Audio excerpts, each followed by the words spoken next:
First of all, I don't think the risk assessment is a completed document. So I think that putting anything up that's not something that's a completed process seems to be unfair to start with. But I don't know what it says.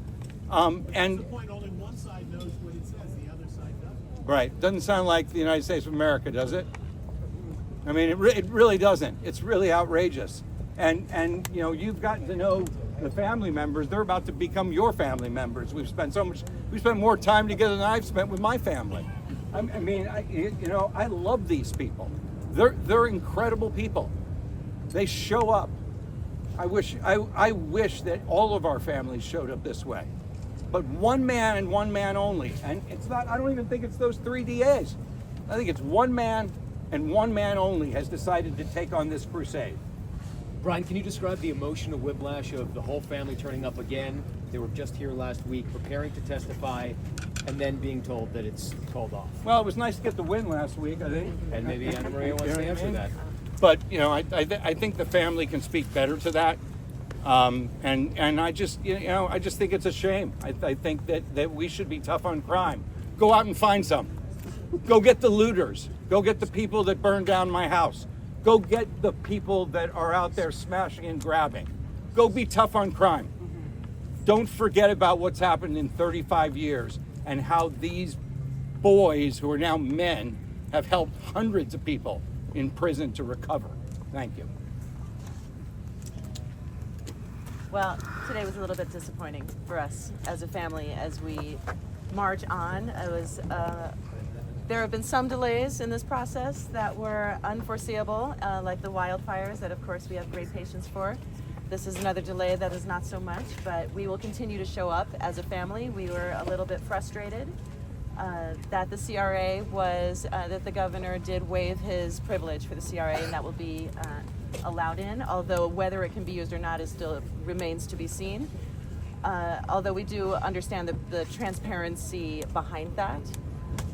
I will tell you that we were given the option as a family if we wanted to testify today, but the idea of testifying when one side has information that the other side does not, and to be facing cross-examination from a team that has information that we do not, whether it's good or bad or neutral, did not seem fair to us at all, did not seem like something we were going to put ourselves through, certainly wasn't going to be something that I was going to encourage anyone in my family to do. I know that lots of you have been rooting for my mother, so I do want to let you know that she is out of the hospital and she is recovering, and she is a very strong woman. She will continue this fight. I don't think that you will see her again in public at any hearings moving forward. I don't think that will be in her health's best interest, and our greatest priority right now is keeping her safe. So thank you all very much. I'm not taking any questions, but Tamara's got a few things to say. Yeah? No questions for me. First, I think, Matt, were you the one that asked about why not wait? Are you a goal-driven person? Am I sorry? Are you goal-driven? I think so. If you know that you have more than just one avenue towards a goal, are you going to hit all avenues? Of course. We've got 3 avenues, and we're heading down all of them. I'm not a patient person. I'm not waiting for run. We're going all 3.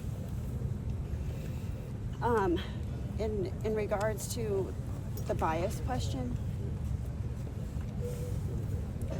I had a one-on-one conversation with Hoffman and his team with Brian and Mark present, and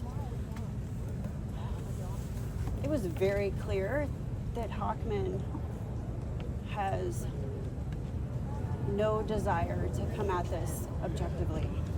He made the statement, and I quote, referring to all of the quote-unquote horrible people that Mark represents. That does not tell me that this person has any ability to see Eric and Lyle through any other lens.